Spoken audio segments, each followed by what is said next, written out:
Manithoi, masisini nahakna tholakadaba numit. Nang tholakani tabada, karigino, ayu wakalsina asuk khoirang liba. Ithanta poklubana, ipagi nakta sum leijaraki. Yum panbagi lambida changchinjararoi khanjarurabi aibu. Kayahubiduna, nungsigi iselda pubiki, iyai tamna nungsi ipaki. Manithoi, ngasisu ningsingli numito. Nangna emi tambasat kadaba numitki noma watlingay. Thengnakiba, hainakiba wahisingdo.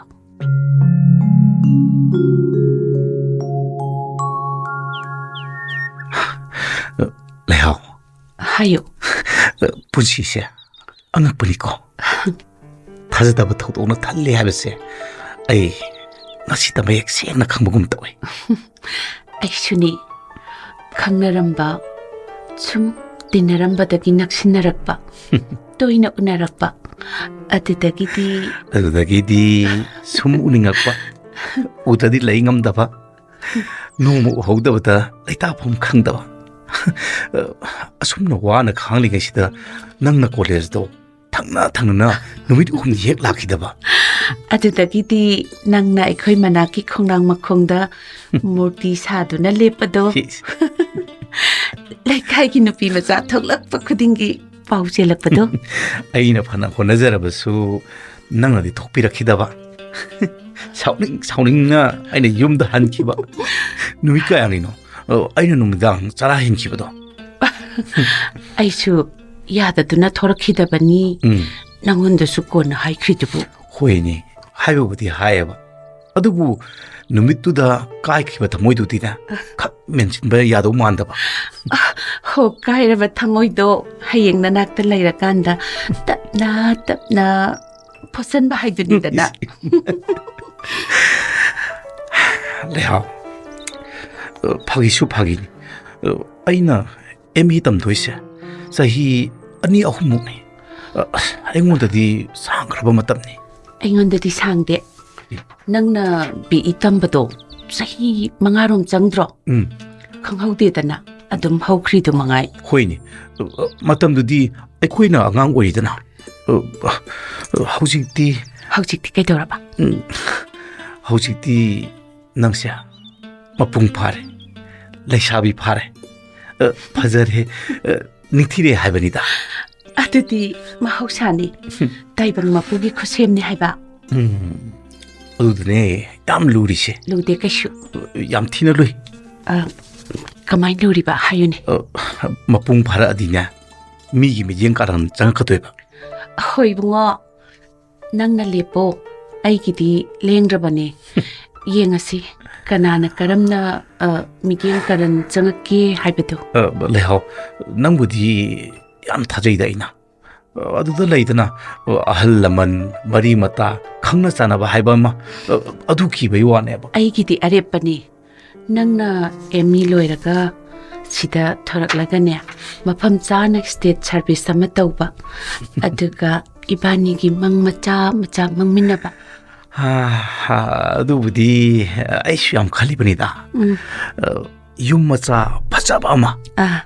Gari macha ama. Adaidi angang macha ahum marima. Haima ikaida male asibu wani na. Kada wai ikaida wak. Mangdi summang bai hai kaino. Hoi. Adubu chuhi japudi kaunagum siko. Leihao aise kainom di khali aise. Kari mu khali no haiba.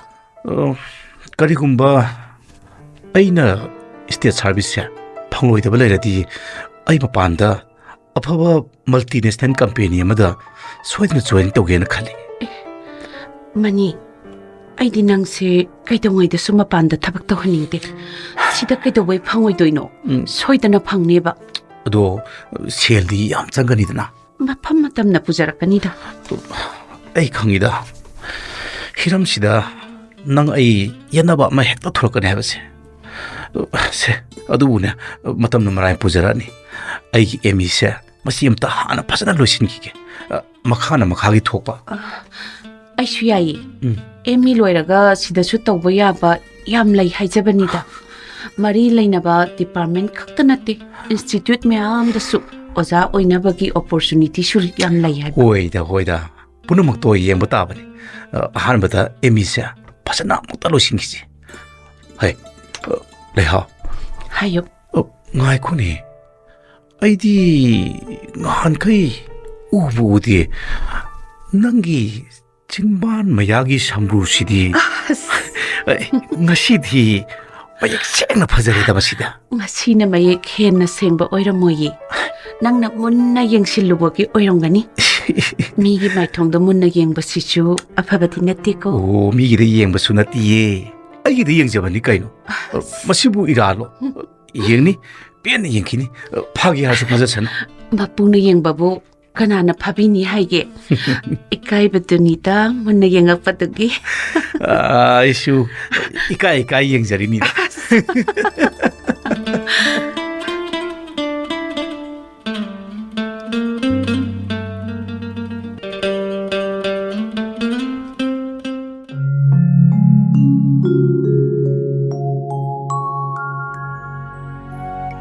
Tanoubi, lao, yung sang si. Ho, noy na si Ibem do. Amuk hala adina, tan bewan ta. Ako si di yang pa ni Tanoubi. Pa babu di pay hay babu. Sum ikay dana. Hey, kasu kalu no. Nang su ay su Bangalore da liba sa kuiri dana. Hojik di nang su ay su laik tambalo re. O, isi na nang busu uninge, wari siya hay bani. Ay yu adine, wari siya ba, yana ba hay basi, ay ko ani maki oy gada bani. Ahal singa una ba hay badudi luhong na si hay ba matamda una gada ba. Advance oy na una ba siya, kemta kanada bani bungo. Oh, nangi duna na, miing amagi wani. Ako'y imungi misinga, kang na ba, din na ba, loy na ba fay kali. Makoy ka kang narabanda, ibani himari siya, hena siya na din. Relation hay ba sida, confidence later ba di, kanada da. Tension lay na ba ni. Ay di, ibani gi relation, pay hay na kali. Mi pay ni ngay oy di kayo no. Mi pay daw iwan natin. Nahak, English lore bani. Mapam sida ako'y pikling ay dagi layakli bani. Schooling dagi ako'y kang narak bani. Ay di nang inapam da, oy daba, minamamata so hay balik. Oh, ado na bu, ay na nang buyari si di. Oh, ado bu, nang inawang da, ay niyaning daba amalay. Kaya, ay di ka na da sulan di na. Ay bu kay lang krage. Wapam sa, laan ba laan dabi wan natin. Ay, tasing na yaning di Tanoubi. Kay no, maram di hay da na, yaning di hay babo. Ay no ay di. Matam bumbada, isa na lang di, kang laba, tamak ay tawi kay no. Inao! Inao! Tanoubi, ako sila eh. Ay na nasay na hydro. Isi mahalak pa da tingnan rabdi, kay di na. Ako kayo ikay doy no. Ang masaso na tana. Natranin siya. Ikay drabasu yare haba wahisna. Discipline yawda barom da satkrabadi madu chumde. Aikoy na yumdagi labna lakle haiduna. Aikoy gi society amalay. Aikoy gi satnabi amalay habase.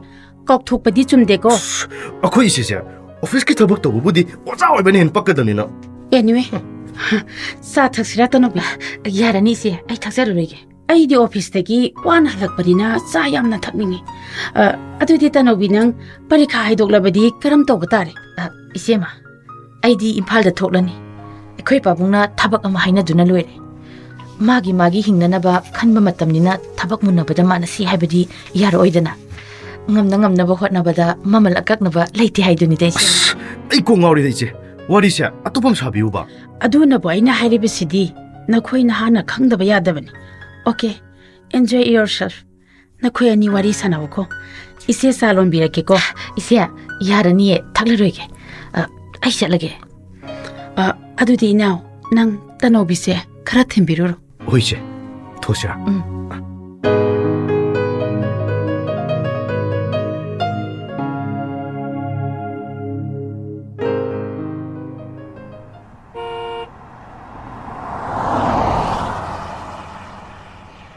Hello? Manithoi. Kada yaurage? Ay di yunggi konthongda nang ngaiduna layre ko. Am son masibo kaino pano khangdimi. Hello, Leihao. Kana ngairam ni no? Khoi mo ngaibada kaino mo paire e haibadu hek tawi. Hey, aidi aina lakpa lambida nangna sumaina thajadana noi thunganda kena ga lepa leram masida aibu ngairi ni ne khallure. Natrane. Hey, oirinida. Ai bu ngai bu oiramni nangdo. ꯑꯩꯒꯤ ꯅꯨꯡꯁꯤꯕ ꯅꯨꯄꯥꯗꯣ ꯕꯦꯡꯒ꯭ꯂꯣꯔꯗꯒꯤ ME ꯂꯣꯏꯗꯨꯅ ꯊꯣꯔꯛꯑꯦ. ꯑꯩꯈꯣꯏꯗ ꯑꯩ ꯎꯅꯕ ꯂꯥꯛꯀꯅꯤ ꯍꯥꯏꯕ. ꯂꯝꯕꯤꯗ ꯂꯥꯛꯑꯦ ꯍꯥꯏ. ꯑꯗꯨꯗ ꯑꯣꯀꯦꯅ ꯊꯣꯔꯛꯄ. Oh, hey, hꯧꯖꯤꯛꯇꯤ ꯑꯩ ꯂꯥꯛꯑꯕꯅꯤꯅ ꯃꯥ ꯂꯥꯛꯇ꯭ꯔꯁꯨ ꯌꯥꯔꯦꯗꯅ. ꯃꯤ ꯌꯥꯝ ꯎꯁꯤꯠꯇꯕꯗꯤ ꯇꯧꯔꯛꯀꯅꯨ ꯗꯇꯥ ꯂꯩꯔꯦ. Hey, ꯑꯩ ꯅꯪꯕꯨ ꯎꯁꯤꯠꯇꯕ ꯅꯠꯇꯦꯅꯦ ꯂꯩꯍꯥꯎ. ꯑꯩꯗꯤ ꯅꯪꯕꯨ ꯄꯥꯝꯕꯅꯤ, ꯅꯨꯡꯁꯤꯕꯅꯤ. ꯍꯧꯖꯤꯛ ꯃꯇꯝꯗ ꯃꯄꯥꯟꯗ ꯑꯋꯥꯡꯕ ꯗꯤꯒ꯭ꯔꯤ ꯂꯧꯔꯛꯄ ꯃꯍꯩꯔꯣꯏꯅ ꯀꯔꯤ ꯇꯧꯅꯗꯣꯏꯅꯣ? ꯑꯁ ꯀꯥꯟꯅꯗꯕꯗ ꯋꯥꯈꯜꯗꯣ ꯃꯇꯝ ꯃꯥꯡꯍꯟꯒꯅꯨ ꯂꯩꯍꯥꯎ. ꯅꯤꯡꯊꯤ ꯅꯨꯡꯉꯥꯏꯅ ꯂꯥꯏꯔꯤꯛ ꯇꯝꯂꯛꯇꯕ ꯑꯐꯕ ꯃꯍꯩꯔꯣꯏ ꯑꯣꯏꯔꯛꯇꯕ ꯃꯤꯅꯅꯦ ꯑꯋꯥꯡꯕ ꯗꯤꯒ꯭ꯔꯤ ꯑꯋꯥꯡꯕ ꯃꯍꯩꯒꯤ ꯊꯥꯛ ꯎꯁꯤꯠꯄ ꯍꯧꯅꯗꯦꯗ. ꯑꯩꯁꯨ ꯃꯄꯥꯟꯗ ꯂꯥꯏꯔꯤꯛ ꯇꯝꯃꯛꯏꯕꯅꯤꯅꯦ. ꯄꯤꯁꯛ ꯄꯤꯛꯂꯤꯉꯩꯗꯒꯤ ꯑꯩ ꯃꯄꯥꯟꯗ ꯂꯩꯔꯤꯅꯤꯅꯦ. ꯀꯔꯤꯅꯣ ꯇ꯭ꯔꯦꯅꯤꯡ ꯑꯃ ꯆꯠꯂꯨꯔꯒ ꯐꯦꯜ ꯑꯣꯏꯃꯟꯕꯗꯒꯤ ꯊꯤꯀꯥ ꯇꯧꯈꯤꯕꯅꯤ ꯍꯥꯏꯅ ꯇꯥꯏꯗ ꯏꯗꯤꯌꯥ. ꯑꯩ ꯄꯔꯤꯈꯥ ꯐꯦꯜ ꯑꯣꯏꯕ ꯅꯠꯇꯦꯅ ꯑꯩꯅ ꯊꯑꯣꯏꯅ ꯊꯥꯗꯕꯅꯤꯅꯦ. ꯀꯩꯗꯧꯅꯗꯣꯏꯅꯣ? ꯑꯩꯈꯣꯏꯒꯤ ꯂꯝꯗꯝꯁꯤꯗꯕꯨ ꯍꯥꯏꯗꯅ ꯑꯩ ꯊꯤꯀꯥ ꯇꯧꯕꯒꯤ ꯋꯥꯅꯤ. ꯀꯩꯀꯥꯟꯗꯒꯤ ꯌꯥꯝ ꯉꯥꯡꯅꯗꯅ. ꯑꯩꯈꯣꯏꯅꯤ ꯂꯨꯍꯣꯡꯉꯁꯤ. ꯑꯩ ꯅꯪ ꯂꯧꯔꯒꯦ ꯂꯩꯍꯥꯎ. ꯇꯥ ꯂꯩꯔꯦꯟ, ꯅꯪꯒꯤꯁꯦ ꯑꯩꯕꯨ ꯎꯁꯤꯠꯇ꯭ꯔꯤꯔꯣ? ꯅꯪ ꯅꯨꯄꯥ ꯑꯃꯒ ꯅꯨꯡꯁꯤꯅꯩ ꯍꯥꯏꯕꯁꯦ ꯑꯩ ꯇꯥꯕ ꯀꯨꯏꯔꯕꯅꯦ. ꯅꯨꯡꯁꯤꯅꯔꯤꯗꯨ ꯌꯥꯝ ꯀꯨꯏꯔꯦ ꯍꯥꯏꯕꯁꯨ ꯑꯩ ꯇꯥꯔꯦ. ꯑꯗꯣ ꯍꯧꯖꯤꯛꯇꯤ ꯅꯨꯡꯁꯤꯅꯕꯗꯨ ꯇꯣꯛꯑꯣ. ꯅꯨꯡꯁꯤꯅꯔꯨꯔꯨꯅꯨ. ꯑꯩ ꯀꯩꯀꯥꯟꯗꯒꯤ ꯃꯇꯝ ꯃꯥꯡꯍꯟꯗꯅ. ꯂꯩꯍꯥꯎ, ꯑꯩꯈꯣꯏꯅ ꯑꯩꯈꯣꯏꯁꯦ ꯍꯧꯃꯤꯟꯅꯔꯛꯄꯅꯤ. ꯑꯗꯨꯕꯨ ꯑꯩ ꯁꯨꯝ ꯌꯦꯡꯕꯗ ꯅꯪꯁꯤꯗꯤ ꯑꯩꯉꯣꯟꯗꯒꯤ ꯍꯦꯟꯅ ꯑꯍꯜ ꯌꯥꯝ ꯃꯥꯜꯂꯦꯗ. ꯅꯍꯥ ꯃꯥꯟꯕ ꯑꯃ ꯑꯗꯨꯝ ꯊꯤꯕꯤꯁꯨ ꯀꯩꯅꯣ. ꯃꯗꯨꯏ ꯋꯥꯗꯣ ꯇꯣꯛꯑꯣ, ꯃꯗꯨꯏ ꯋꯥꯗꯣ ꯉꯥꯡꯀꯅꯨ. ꯅꯪꯒ ꯈꯪꯅꯩ ꯍꯥꯏꯕ ꯅꯨꯄꯥꯗꯣ ꯇꯣꯛꯊꯣꯛꯑꯣ. ꯑꯣꯏꯔꯔꯣꯏ ꯃꯗꯣ. ꯂꯥꯏꯔꯤꯛꯇ ꯉꯥꯎꯕ ꯃꯈꯣꯏꯗꯅꯦ ꯅꯨꯄꯤꯒꯤ ꯋꯥꯈꯜ ꯈꯟꯗꯕꯅꯦ. ꯂꯥꯏꯔꯤꯛꯇꯒꯤ ꯈꯟꯅꯤ, ꯊꯕꯛꯀꯤ ꯈꯟꯅꯤ. ꯊꯕꯛ ꯍꯥꯏꯔ ꯑꯩꯈꯣꯏꯒꯤ ꯂꯝꯗꯝꯁꯤꯗꯕꯨ ꯀꯗꯥꯏꯗꯒꯤ ꯊꯕꯛꯅꯣ? ꯃꯄꯥꯟꯗ ꯇꯧꯒꯦꯅ ꯍꯥꯏꯔꯛꯀꯅꯤ. ꯃꯁꯦ ꯃꯣꯏ ꯂꯣꯟꯅꯤ, ꯆꯤꯟꯐꯥꯅꯤ, ꯂꯥꯏꯆꯠꯅꯤ. ꯀꯥꯟꯗꯤ ꯂꯩꯍꯧ. ꯏꯃꯥ ꯊꯥꯔꯛꯎꯔꯥ? ꯅꯠꯇ꯭ꯔꯒ ꯄꯥꯕꯨꯡ ꯊꯥꯔꯛꯎꯔꯥ? ꯅꯠꯇ꯭ꯔꯒ ꯅꯨꯃꯤꯠ ꯑꯃ ꯊꯥꯅꯔꯒ ꯏꯕꯥꯅꯤ ꯆꯦꯜꯂꯁꯤꯔꯣ? ꯁꯅꯥꯏ ꯈꯨꯗꯣꯞ ꯁꯥꯔꯛꯎꯔꯥ? ꯈꯨꯖꯤ ꯖꯨꯔꯥ ꯀꯌꯥ ꯁꯦꯝꯃꯛꯎꯒꯦ? ꯅꯠꯇꯦ, ꯀꯌꯥꯝ ꯇꯥꯡꯕ ꯂꯤꯛ ꯁꯥꯎꯒꯦ ꯍꯥꯏꯕ? ꯀꯤꯂꯣ ꯑꯃꯒ ꯂꯨꯝꯍꯟꯁꯤꯔꯣ? ꯅꯅꯥꯗꯣ ꯀꯌꯥꯝ ꯇꯨꯡꯒ ꯌꯥꯟꯊꯍꯟꯁꯤꯒꯦ? ꯅꯥꯔꯤꯒꯗꯣ ꯀꯌꯥꯝ ꯆꯥꯎꯅ ꯐꯥꯒꯦꯒꯦ ꯅꯪ? ꯇꯥ ꯂꯩꯔꯦꯟꯁꯦ ꯁꯦꯜ ꯌꯥꯝ ꯄꯥꯏꯕꯩ ꯋꯥꯅꯤ. ꯑꯗꯨꯒꯤ ꯋꯥꯗꯤ ꯃꯅꯤꯄꯨꯔꯒꯤ ꯂꯝꯕꯤ ꯄꯨꯝꯅꯃꯛꯁꯦ ꯑꯩꯅ ꯁꯦꯝꯃꯤꯕꯅꯤꯅꯦ. ꯑꯗꯨꯒꯤ ꯑꯣꯏꯔꯝꯒꯅꯤ. ꯀꯣꯏꯂꯥꯁ ꯊꯥꯔꯝꯕꯒ ꯅꯣꯡꯉꯥꯟꯕꯒ ꯐꯛ ꯐꯛ ꯐꯛꯇꯅ ꯍꯨꯒꯠꯂꯤꯗꯅ ꯍꯥꯏꯅꯔꯤꯗꯣ. ꯁ꯭ꯀꯨꯜ ꯕꯤꯜꯗꯤꯡ ꯄꯨꯝꯅꯃꯛꯀꯥꯁꯦ ꯑꯩꯅ ꯂꯣꯏ ꯁꯥꯗꯣꯛꯏꯕꯅꯤ. ꯑꯣꯏꯔꯝꯒꯅꯤ. ꯕꯤꯜꯗꯤꯡ ꯅꯤꯡꯈꯥꯏꯔꯛꯇꯅ ꯃꯍꯩꯔꯣꯏ ꯌꯥꯝꯗꯅ ꯁꯤꯔꯦ ꯍꯥꯏꯅꯔꯤꯁꯦ. ꯍꯥꯏꯖꯁꯅꯣ ꯍꯥꯏꯕꯅꯤ. ꯑꯗꯨ ꯄꯨꯝꯅꯃꯛꯇ ꯍꯥꯏꯖꯁꯅꯣꯕ. ꯑꯩ 500 ꯆꯠꯄꯤ 1000 ꯆꯠꯄꯤꯒꯤ ꯕꯟꯗꯜꯁꯦ ꯅꯈꯨꯠꯇ ꯁꯤꯟꯅꯒꯦꯅ ꯈꯜꯂꯤꯕꯅꯤ. ꯅꯨꯡꯉꯥꯏꯅ ꯆꯥꯅꯤꯡꯕꯗ ꯆꯥ, ꯁꯦꯠꯅꯤꯡꯕꯗ ꯁꯦꯠ, ꯇꯣꯡꯅꯤꯡꯕ ꯒꯥꯔꯤꯗ ꯇꯣꯡꯗꯅ ꯅꯪ ꯅꯨꯡꯉꯥꯏꯅ ꯂꯩꯌꯨ. ꯀꯩꯗꯧꯔꯒꯦ? ꯇꯥ ꯂꯩꯔꯦ, ꯅꯪ ꯑꯩꯅ ꯁꯥꯎꯔꯛꯇꯅꯅꯦ ꯊꯣꯛ ꯂꯥꯎꯅ ꯏꯜꯂꯛꯑꯗꯤ ꯀꯩꯅꯣꯍꯦ? ꯀꯨꯟꯇ꯭ꯔꯩ ꯇꯨꯅꯤꯀꯣ. 인투게라 푸게라 나닝 떡조 하이버니 아이기 하이버부 능세 아이기 오히려 로이래 ꯅꯣꯡꯃꯩ ꯄꯥꯏꯕꯁꯤꯡꯅ ꯍꯨꯔꯥꯟꯕ ꯊꯕꯛ ꯇꯧꯔꯝꯕꯒꯤ ꯍꯥꯠꯇꯣꯛꯀꯦ ꯍꯥꯏꯗꯨꯅ ꯀꯣꯏ ꯇꯥꯟꯅꯕꯗꯣ ꯑꯩꯈꯣꯏꯗꯤ ꯀꯤꯖꯩꯌꯦ. 이라이 라이나 아이부 단톡부수 좀 들래요. 양나 칼로ꯊꯃꯣꯏ ꯀꯟꯃꯟꯕꯁꯨ ꯄꯥꯞ ꯄꯨꯕꯅꯤ. ꯍꯧꯖꯤꯛ ꯃꯇꯝꯒꯤ ꯋꯥꯈꯜ ꯇꯥꯕ ꯅꯨꯄꯤ ꯍꯥꯏꯕꯁꯦ ꯁꯦꯜ ꯄꯥꯏꯕ ꯅꯨꯄꯥ ꯈꯜꯂꯒ ꯂꯩꯕ ꯉꯝꯕ ꯅꯨꯄꯤꯗꯨꯅꯤꯅꯦ. ꯃꯗꯨ ꯈꯪꯂꯒ ꯅꯪꯅ ꯉꯁꯥꯏꯗꯒꯤ ꯄꯦꯄꯥ ꯉꯥꯡꯂꯤꯕ ꯃꯌꯥꯝꯁꯦ ꯀꯔꯤꯒꯤꯅꯣ ꯍꯥꯏꯕ? ꯀꯥꯡꯁꯤ ꯈꯤꯡꯗꯨꯅ ꯃꯩꯔꯥ ꯄꯥꯏꯕꯤ ꯃꯌꯥꯝ ꯀꯧꯊꯣꯛꯑꯒ ꯅꯔꯨ ꯀꯧꯊꯣꯛꯑꯒ ꯈꯣꯡꯒꯩꯅꯧ ꯍꯥꯏꯔꯤꯕ꯭ꯔꯣ? ꯍꯩ ꯑꯩꯉꯣꯟꯗ ꯅꯣꯏ ꯁ꯭ꯋꯥꯏꯒꯤ ꯃꯩꯔꯥ ꯄꯥꯏꯕꯤꯅ ꯀꯩꯝꯇ ꯇꯧꯔꯣꯏꯅꯦ. ꯃꯣꯏ ꯁꯪ ꯁꯥꯕꯒꯤ ꯇꯤꯟꯁꯦ ꯑꯩꯅ ꯂꯩꯕꯅꯤ. ꯅꯨꯃꯤꯗꯥꯡꯗ ꯃꯣꯏꯅ ꯁꯤꯖꯤꯟꯅꯔꯤꯕ ꯇꯣꯔꯆ ꯂꯥꯏꯠ ꯃꯌꯥꯝꯗꯣ ꯑꯩꯅ ꯂꯩꯕꯅꯤ. ꯀꯩꯀꯥꯟꯗꯒꯤ ꯂꯩꯍꯥꯎ ꯑꯩ ꯈꯔ ꯂꯩꯔꯒ ꯚꯣꯠ ꯂꯦꯞꯇꯣꯔꯤꯕꯅꯤ. ꯀꯩꯗꯧꯔꯒꯦ? ꯀꯥꯔꯅꯤ ꯌꯥꯝꯅ. ꯍꯩ ꯍꯧꯖꯤꯛꯄꯨ ꯚꯣꯠꯀꯤ ꯃꯇꯝ ꯑꯣꯏꯔꯕ꯭ꯔꯅꯦ? ꯅꯠꯇꯦ ꯀꯅꯥꯅꯣꯅꯦ ꯏꯕꯨꯡꯉꯣꯁꯤꯕꯣ?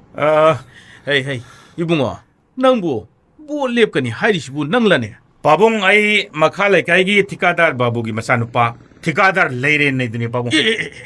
이붕어 ꯅꯪꯕꯨ ꯚꯣꯠ ꯂꯦꯞꯀꯗꯧꯔꯤꯕ꯭ꯔꯅꯦ? ꯍꯩ ꯅꯪꯒꯤ ꯅꯄꯥꯕꯨꯡꯗꯤ 아까스 빌 러브다 마밍 쌀리버니네. 누피쇼 따라가 망아니 티버니. 에이 낭나 그야 수비기 마사노.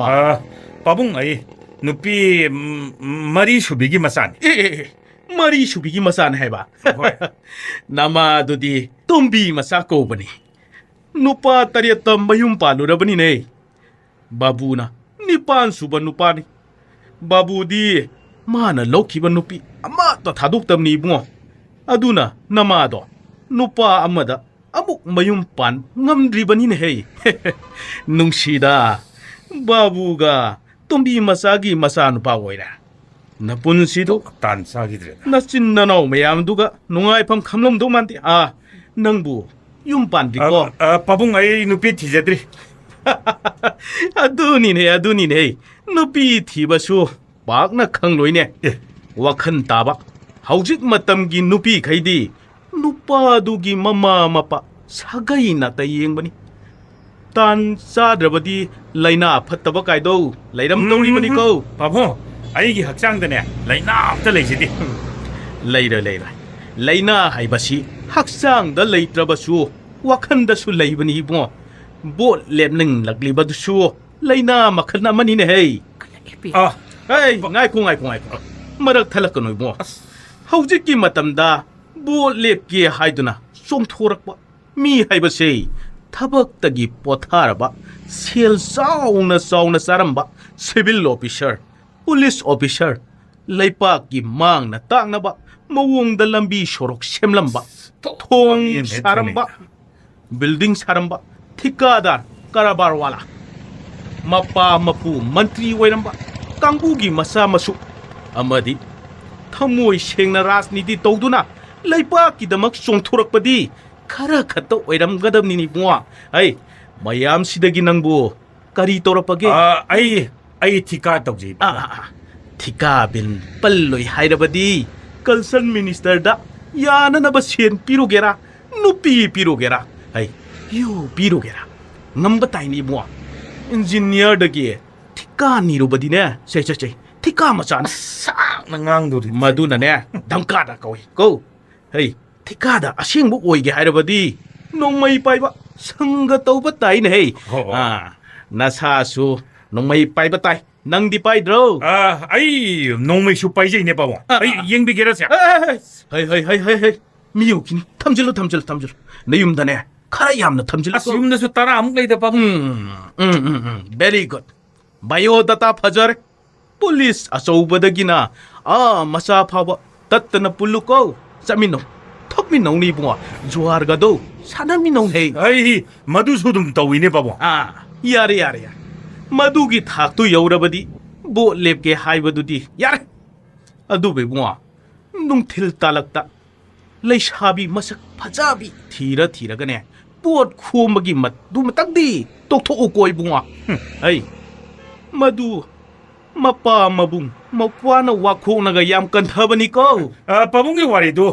wafai amarom da sakidawreda ai yare yauro ibu yauro ko wari ko na sarasi nang na ne ngasi liba yung masigi thongan sei leipangna oja Athouba haidana maitai gi thang tada ming chaliba ai gi thongani ne hey khong nama paungna gi thanghai utuna dolan awang badagi songtharakpara khachi shekhibai wani mo hey lamjen chenarabadi atiyada pairiba aeroplane tanariba nupani ne hey aise sai mo yauro ko mo nang gi ne nongmai masaduna damka tawbada sakadaba Athouba di natte ko adu pabung hey yauro hairiba sinine yauro hairiba sida loida yauro bani ne nangna isa nupida kari khanbage haibasu ai khangi aigi isa nupidi lekhiwa wakhandagi hongandabi nupi nate haiba mapa aina khangi ne hey ai makha ngang heidi cholo mase wayam ngana no kanaro ai Leihao nang ai ge wadu di ningsung ko na ai chale masi tanaragane masi nairuni she baji nungdom do no oina thom sakta siga saksidia khoimu pairak prana yengni na thokraga kura ki matau yengduna leiramine sha aidi kaimta khomdeda mana pangang da ngangjabai wan khumdana tabadu nani ne mina chance laukhidori base moya sigumba asinani laisabi macha mauna ha mayangi mompham moidi base hai sangu hangang natraba matamda sopa nangba yaba nate ko bazi ai ibunga nang yauro betana koi bazi sangu ai Manithoi bo isa nupi Leihao si masaknaga phajare As khoi baji. leisabi mapungo oire senabada ipadi yang warin hei nang pabunga aiga wari lo shinarabasu nakhoi anina wa ama iroi lo shinadabasida pajidi wa ngang thokpang ka khangde ko nga na wa ngang thokke dobada isingna panba haibado atuka sa manari mo Sitiba. hey wari sha mapanda nungaite imungda song so ai shune hingoni singa hakta sai thoke ko Khoi baji sitiba. Magi haunabi ngang khradine lotion ba hitaba. 빠지네가 하람이도 그리 하이노 Asibu khangdro. Aikhoi ani khara thuna luhongnaba tawro hairiba. 레이하오 Hayo. 아이는 락리바 시수 어퍼무도 나카이 싱 하람게 하든 락보니 Kari 아이 롱키로 레하오 kari haiba. 아이 롱드링 마망다 셀 톡바야바 윰 부벙은 못다바 타박 마디 떡히 예나 칼리 Ai nangbu kayam kuina ngai kho haibake. Punsigi aroiba matam adu phawa nangbu ngayu haibra. Ai ngamgani. 레하오 윰 반바 누비 티바 롱무기 와레 아이 몽시다 아이 모두 랩방음대다 Nangi mawong haibadudi aikhoi ni changduna seminagadabani. Taibang panbada nupa matom tana punsigi laimaida leppangamdabani. 아이코이 몽다 누피기 가나발레이 하이바 아이야무나 칸이 아두부의 학 이사하게 오이바 콩팜 엄마 샘잡아 감두나 콩팜 나마 파워볼 랩빵 감중에 마tam 마시다 아이 롱키로이다 Nahakna haigi khalaga laibado. Aduro. 레하오 Hayo. 아이 마tam khara디 koina satuna sel thokadaba aina tamluba eisiga chanaba sinpham amadi tirukhiena khal Aibu makhatana nang nungaiduna leiramo hairibro. Haujikti nang nahi tambagi saruk loisinba manairabani. Yum panba hobagi matam oirabani. Matam haibase hal uyadabani. ai lamdam sida thabak phangana de thajadi matam khara mapalam da leirukhiga khalle Mani matam chana aina mulubula kadi ai kaidongoidasu miramda punsi hingloi. leho Nang ai punungsiba sengba makta oirabati. Mapamsida ima leibaki leimaisida ikoi himinasi. Ai pabunga pajiga yung konduna leigani. Mioibagi pokpham haibase hingpham oigadabani. leho nang agi apamagi mayok da lepke gan khangano nagna agi nungsibagi dam matam kaya dagi khanglapa waba madu punamukto ai nangbu ikai khumlei Mani fattaba leibakni haiduna iraibaksibu hundoktuna mapanda mahai tamba afaba mahairoi kayana iramdamsibu sainari.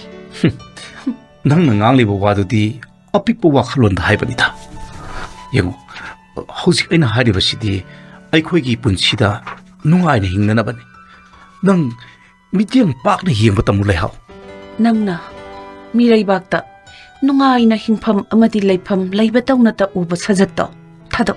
leihao Ai nangbu nungsimani. Asuk sangba punsigi haukiba matamase nangidama ai hinglakpani. Ai wakhal pikthade. leihao Mariam pumasi aikhoigi irei bakrena khanba tamune Ai madu khaloi. Manipur khakse ai irei pakni haina aina khangani. Phatre hairiba amot pakayagi leifam oire. Senja thumjagi makol oire mihar pung ole. Achumba leitre haiduna nakhoina hundoke khaliba leibaksida ai pokpane. Leibaksida ai hingani. leihao punsidadi oigadaba oithokadaba matutang khanbana achumbani hauji oiriba aikhoigi lebak phomsida aikhoina pamliba chanaba thabak phanaroi haibasimadhi taseng nabani senja thumjagi lupa lak kaya piu haipadasu aikhoi wagani ne Haujikti nahakka chanaba thabakti tawdridana. Nahakki hotnaba ngamba meritna yananaba hotnagani. yung Imphal yolabasу ayon gani. Madudani nang aigagi wakhal khenaribase. Mani. Please Leihao. Ai nanggi awawa khangi. Ai na khai singna pukning gi apem base phanglabadi ai lohongani. Mani. Nangbu mirai bakta thamgani. Ai hai kremani. Pokpham moiriba iraibak sinattaba mafam amattadasu ai leiroi. Mahi tamningai haibasiga. Mahi tamba loiraba matungda sendal lambida hinglaba punsi haibasiga. Yamna khenabani. Leihao. Miramda lairugeda haiba nahaki wakhaldo. Aina thingba ngamgadaba mante. Section na laibiyo. Phare. Imungda sangase. Mapanda kuina lairabasu nungaite. Kainom tang chaminakisi. Leihao. Ai tatni yumda tholokani.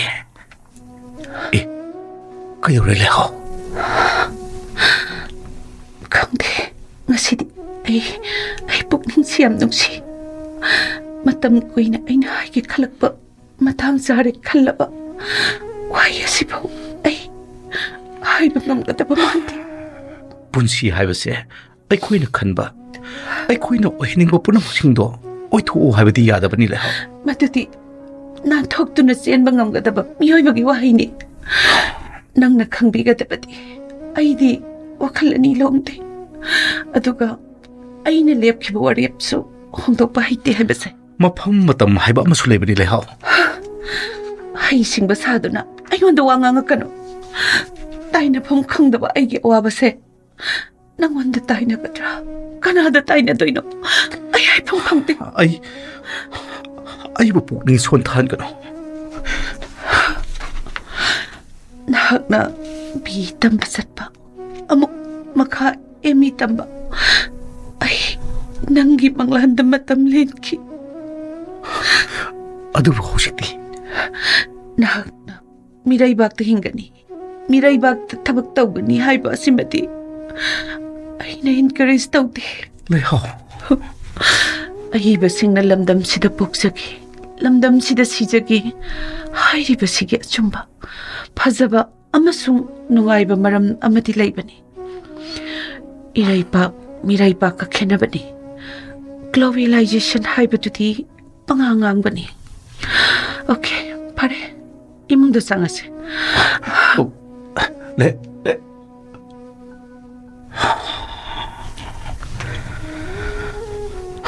Leihao si yam serious wae. Thabak hek phangbaga ai magi awaba se konke. Matamduda mana ibu waruribase soidna kokani. Pare ai wangangaroige.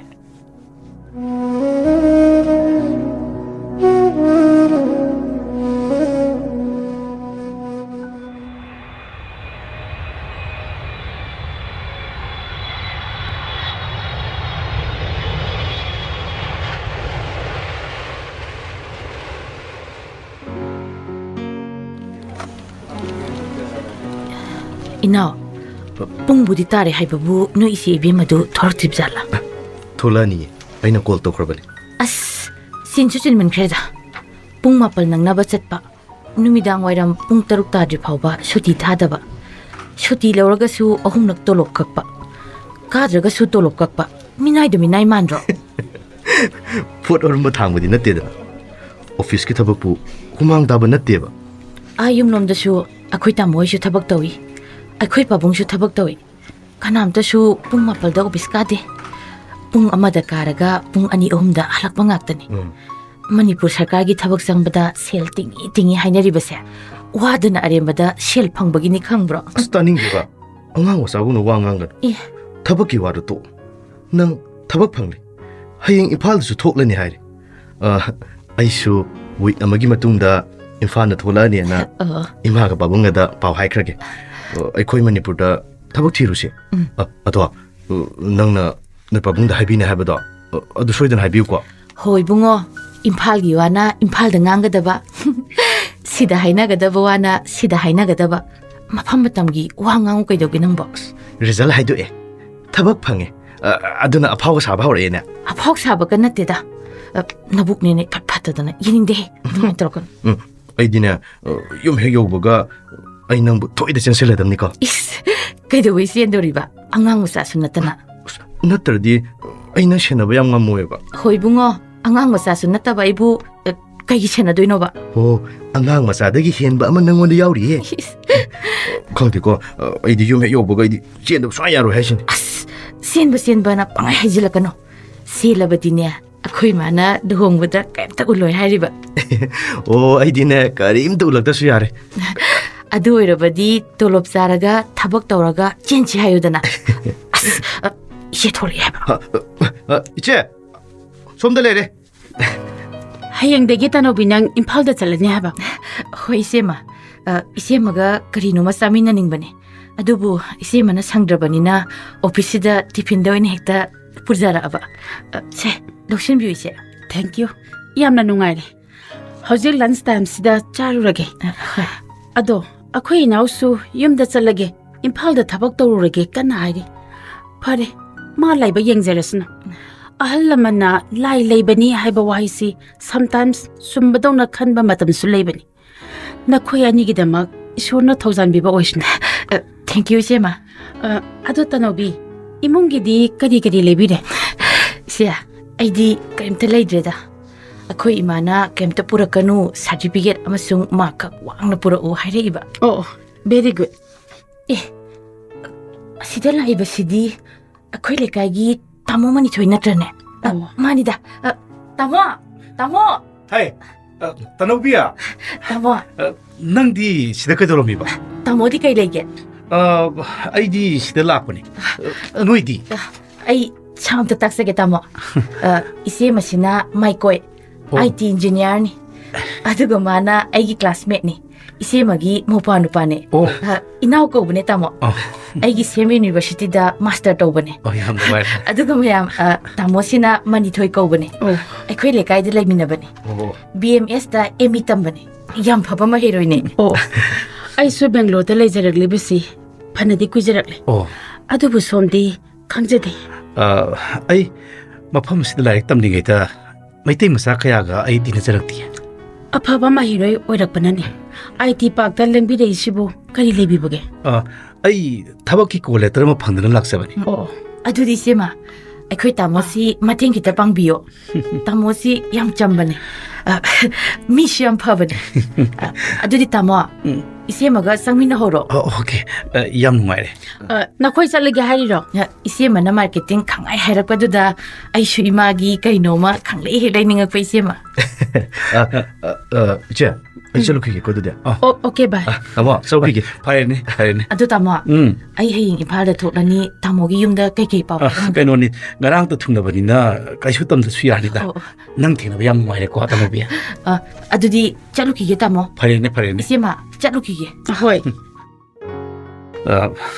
ꯑꯩꯈꯣꯏ ꯇꯅꯧꯕꯤꯁꯦ ꯌꯥꯝ ꯐꯕ ꯑꯉꯥꯡꯅꯤ ꯑꯗꯨꯕꯨ ꯃꯣꯏ ꯃꯄꯥꯕꯨꯡꯗꯤ ꯃꯇꯝꯒꯤ ꯃꯤ ꯍꯥꯏꯕꯗꯨꯅꯤ ꯊꯕꯛ ꯄꯪꯆꯥꯎ ꯆꯥꯎꯅ ꯇꯧꯗ꯭ꯔꯕꯁꯨ ꯁꯦꯜ ꯊꯣꯛꯏ ꯁꯪꯒ ꯌꯥꯝ ꯆꯥꯎꯏ ꯃꯥꯅ ꯇꯤꯟꯅꯗꯕ ꯃꯅꯤꯄꯨꯔꯗ ꯃꯤ ꯏꯔꯩꯕꯨ ꯂꯩꯔꯝꯃꯣꯏꯗ ꯑꯗꯨ ꯅꯠꯇ꯭ꯔꯕꯗꯤ ꯏꯝꯐꯥꯜꯗ ꯅꯨꯡꯉꯥꯏꯕ ꯃꯤ ꯍꯥꯏꯕꯗꯣ ꯀꯔꯝꯅ ꯑꯣꯏꯕ ꯉꯝꯒꯅꯤ ꯑꯗꯣ ꯁꯤꯗ ꯀꯩꯗꯧꯕ ꯂꯥꯛꯄꯅꯣ ꯑꯩ ꯏꯟꯐꯣꯇꯦꯛ ꯀꯝꯄꯦꯅꯤꯁꯤꯗ ꯂꯥꯛꯆꯕꯅꯤ ꯑꯩꯁꯨ ꯁꯤꯗ ꯂꯩꯖꯕꯅꯤ ꯌꯥꯝ ꯅꯨꯡꯉꯥꯏꯖꯔꯦ ꯊꯦꯡꯅꯕ ꯆꯪꯃꯤꯟꯅꯔꯁꯦ ꯍꯧꯖꯤꯛꯇꯤ ꯂꯟꯆ ꯇꯥꯏꯝꯅꯤ ꯇꯅꯧꯕꯤꯅ ꯀꯔꯤ ꯀꯔꯤꯅꯣ ꯍꯌꯦꯡ ꯆꯠꯂꯒꯅꯤ ꯍꯥꯏꯗꯨꯅ ꯊꯣꯡꯗꯨꯅ ꯃꯌꯥꯝ ꯑꯃ ꯄꯨꯔꯝꯃꯤ ꯀꯥꯈꯠꯃꯤꯟꯅꯔꯁꯤ ꯁꯛ ꯈꯪꯅꯕ ꯑꯣꯏꯅ ꯀꯦꯐꯦꯗ ꯑꯣꯏꯅ ꯆꯥꯃꯤꯟꯅꯔꯨꯔꯁꯤ ꯊꯦꯡꯛ ꯌꯨ ꯀꯝꯄꯅꯤꯒꯤ ꯊꯕꯛꯁꯤꯗꯤ ꯌꯥꯝꯅ ꯋꯥꯏ ꯑꯌꯨꯛ ꯄꯨꯡ 9ꯗꯒꯤ ꯊꯕꯛ ꯆꯠꯀꯅꯤ ꯑꯗꯨꯒ ꯅꯨꯃꯤꯗꯥꯡ ꯄꯨꯡ 8ꯗ ꯌꯨꯝꯗ ꯍꯜꯂꯛꯀꯅꯤ ꯑꯩ ꯊꯕꯛ ꯇꯧꯔꯒꯦꯅ ꯂꯥꯛꯂꯕꯅꯤ ꯑꯩꯁꯦ ꯑꯗꯨꯗꯤ ꯌꯨꯝꯗ ꯏꯆꯤꯜ ꯏꯅꯥꯎ ꯀꯌꯥ ꯁꯨꯕꯤꯕꯒꯦ ꯏꯇꯣꯝꯇꯅꯤ ꯅꯨꯡꯉꯥꯏꯅ ꯍꯤꯡꯒꯦ ꯍꯥꯏꯔꯕꯗꯤ ꯏꯝꯐꯥꯜꯗ ꯀꯔꯤ ꯀꯔꯤꯅꯣ ꯑꯃ ꯇꯧꯔꯒ ꯁꯦꯜ ꯇꯥꯟꯕꯅ ꯍꯦꯟꯅ ꯅꯨꯡꯉꯥꯏꯕꯖꯥꯠꯅꯤꯗ ꯀꯩꯅꯣꯅꯦ ꯑꯩꯅ ꯇꯝꯂꯨꯕ ꯁꯤꯟꯐꯝꯒ ꯆꯥꯟꯅꯕ ꯍꯤꯔꯝꯁꯤꯗ ꯑꯩ ꯁꯦꯜ ꯇꯥꯟꯕ ꯄꯥꯝꯃꯤ ꯑꯩ ꯃꯅꯤꯄꯨꯔꯒꯤ ꯁꯦꯟꯖꯥ ꯊꯨꯝꯖꯥ ꯃꯤꯍꯥꯠ ꯃꯤꯄꯨꯟ ꯃꯔꯛꯇ ꯊꯕꯛ ꯇꯧꯕꯁꯦ ꯑꯩ ꯄꯥꯝꯗꯦ ꯃꯅꯤꯄꯨꯔ ꯅꯠꯇ꯭ꯔꯕꯁꯨ ꯑꯩ MNCꯗ ꯂꯩꯕ ꯇꯥꯔꯕꯗꯤ ꯐ꯭ꯔꯥꯟꯁ US ꯅꯠꯇ꯭ꯔꯒ ꯕ꯭ꯔꯥꯖꯤꯜꯗ ꯅꯠꯇ꯭ꯔꯒꯅ ꯑꯇꯩ ꯀꯟꯇ꯭ꯔꯤꯗ ꯇꯣꯂꯣꯞ ꯆꯥꯎꯅ ꯆꯥꯔꯒ ꯂꯩꯔꯅꯤ ꯄꯣꯛꯅꯐꯝꯅꯤ ꯍꯥꯏꯗꯨꯅ ꯑꯩꯒꯤ ꯍꯤꯡꯐꯝ ꯃꯅꯤꯄꯨꯔꯗ ꯑꯣꯏꯒꯗꯕ ꯅꯠꯇꯦ ꯃꯤꯑꯣꯏꯕꯅ ꯂꯩꯕ ꯌꯥꯕ ꯄ꯭ꯔꯤꯊꯤꯕꯤꯒꯤ ꯃꯐꯝ ꯈꯨꯗꯤꯡꯗ wakhal pukning nungaiba hingbugi wakhal ga chanaba mafamda ai laigena khalle Oh, madudi aige wakhal yamna manei. adudi chalasi lapiyo Asigi nupasidi aige wakhal yamna manadori. Masak sinaga marolama taying ledana nupanaga manjariba. Yeng bataredana.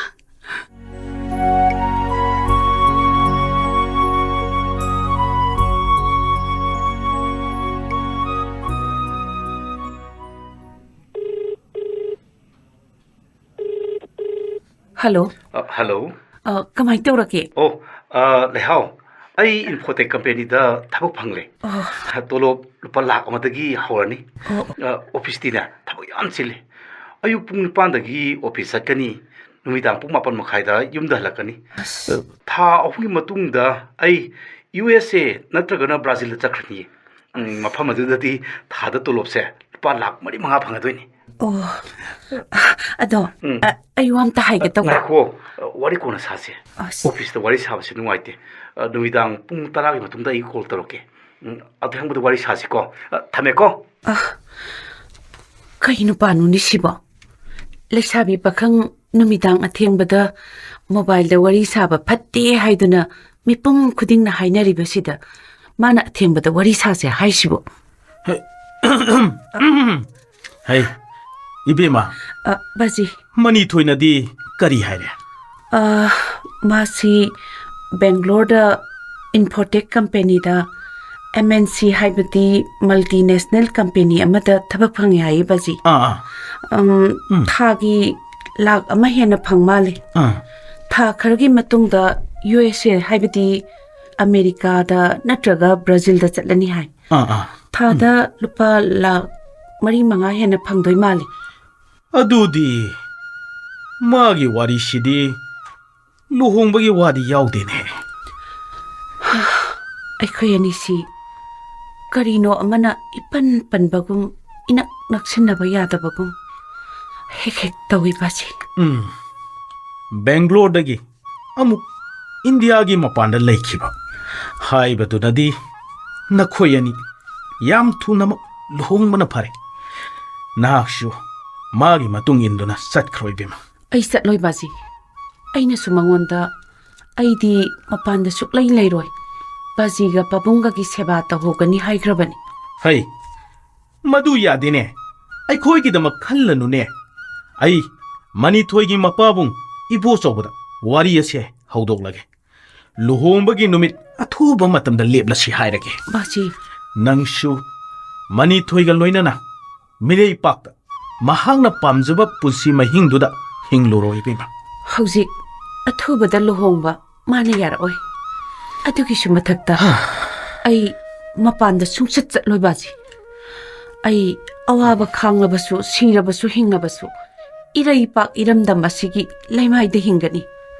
Machi sangba lamgi san marakta lairoi baji. Hey, madu yaroi ne Leihao. Akai balakani. Nupa matumda lang phaida mirei pakta kuina leiba haiba sei kaidau nungda su afaba oiragloi. Nang nasa subieni swaida angang mayam tuition tobagum Bangalore da su Leihao tuition center for kids and children haidana tuition center ama hanglo mahiroi di mai laksa sanida. Ai chatloi baji. Hey, adudi nahak landam masida leiriba hingma ngamlaba nupa amada nang luhongba tain hey. Ai kanada sulhongoi baji.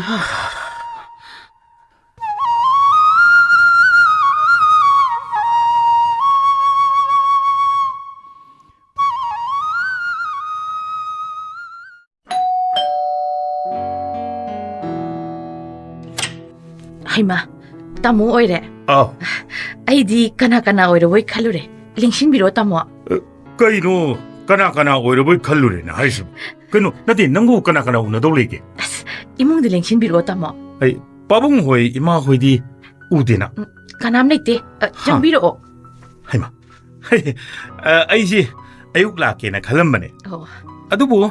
ꯍꯧꯖꯤꯛ ꯀꯅꯥꯁꯨ ꯂꯩꯇ꯭ꯔꯤꯉꯩꯁꯤꯗ ꯂꯥꯛꯄꯁꯤꯅ ꯍꯦꯟꯅ ꯈꯨꯗꯣꯡ ꯆꯥꯔꯦꯗ ꯅꯪꯅ ꯍꯟꯗꯛ office ꯀꯥꯔꯛꯄꯁꯤꯗꯤ ꯑꯎꯕꯅ ꯌꯦꯡꯅꯔꯦꯍꯦ ꯇꯝꯅꯧꯕꯤ ꯊꯤꯕꯁꯤꯗ ꯑꯣꯏꯔꯤꯅꯤꯅ ꯇꯥꯃꯣ ꯀꯥꯏꯗꯩꯅꯣꯍꯦ ꯂꯦꯝꯃꯤ ꯐꯖꯩꯌꯦꯗꯅ ꯅꯣꯏ ꯑꯣꯐꯤꯁꯀꯤ ꯃꯌꯥꯝꯅ ꯌꯦꯡꯅꯔꯤꯅꯤ ꯀꯩꯅꯣ ꯑꯗꯨ ꯉꯥꯏꯀꯣ ꯅꯪꯅ ꯑꯣꯐꯤꯁ ꯀꯥꯔꯛꯄꯒ ꯀꯨꯝꯈꯤꯕꯒꯁꯦ ꯌꯦꯡꯕ ꯅꯨꯡꯉꯥꯏꯅꯕ ꯒꯥꯔꯤ ꯑꯍꯟꯕ ꯑꯝꯇꯪꯗꯤ ꯇꯣꯡꯁꯤꯗꯅ ꯅꯠꯇꯦ ꯑꯃꯨꯛꯀ ꯅꯁꯛꯇꯨ ꯍꯦꯟꯅ ꯇꯅꯧ ꯊꯣꯛꯅꯕ ꯍꯥꯏꯕꯅꯤ ꯑꯩꯒꯤ ꯊꯕꯛꯀꯤ ꯄꯩꯁꯥ ꯃꯌꯥꯝ ꯄꯨꯊꯣꯛꯈꯤꯕꯒꯤ ꯑꯩꯈꯣꯏ ꯃꯥꯒ ꯄꯥꯕꯨꯡꯒꯅ ꯄꯩꯁꯥ ꯄꯥꯏꯗ꯭ꯔꯦꯅ ꯍꯥꯏꯔꯤꯕ ꯑꯣ ꯑꯁꯦꯡꯕꯕꯨꯗꯤ ꯃꯟꯇ꯭ꯔꯤꯁꯨ ꯀꯃꯤꯁꯅꯔꯁꯨ ꯑꯩꯅ ꯄꯩꯁꯥꯗꯣ ꯄꯤꯕꯅꯤ ꯄꯥꯕꯨꯡꯅ ꯄꯨꯊꯣꯛꯄꯗꯤ ꯗꯥꯏꯔꯦꯛꯇꯔ ꯈꯛꯇꯒꯤꯅꯤ ꯄꯥꯕꯨꯡꯅꯁꯨ ꯑꯗꯨꯃꯥꯏꯅ ꯍꯥꯏꯌꯦ ꯑꯣ ꯑꯩꯒꯤ ꯊꯕꯛꯁꯤ ꯇꯥꯃꯣꯅ ꯃꯇꯦꯡ ꯄꯥꯡꯕꯤꯕꯒꯤ ꯑꯣꯏꯕꯅꯤ ꯍꯥꯏꯗꯅ ꯇꯅꯧꯕ ꯑꯩꯅ ꯁꯦꯝꯕꯒꯤ ꯁꯦꯝꯕ ꯐꯖꯅ ꯁꯦꯝꯖꯒꯦꯅ ꯍꯥꯏꯔꯤꯁꯤꯅꯤ ꯅꯠꯇꯦ ꯑꯄꯥꯝꯕ ꯀꯥꯔ ꯃꯣꯗꯦꯜ ꯑꯃ ꯍꯥꯏꯌꯣ ꯉꯁꯤꯔ ꯍꯌꯦꯡꯂ ꯑꯩ ꯍꯦꯛꯇ ꯂꯩꯒꯦ ꯀꯩꯗꯧꯔꯒꯦ ꯇꯥꯃꯣ ꯈꯪꯗ꯭ꯔꯤꯉꯩꯗꯤ ꯈꯪꯗ꯭ꯔꯤꯉꯩꯅꯤ ꯈꯪꯂꯛꯂꯕ ꯃꯇꯝꯁꯤꯗ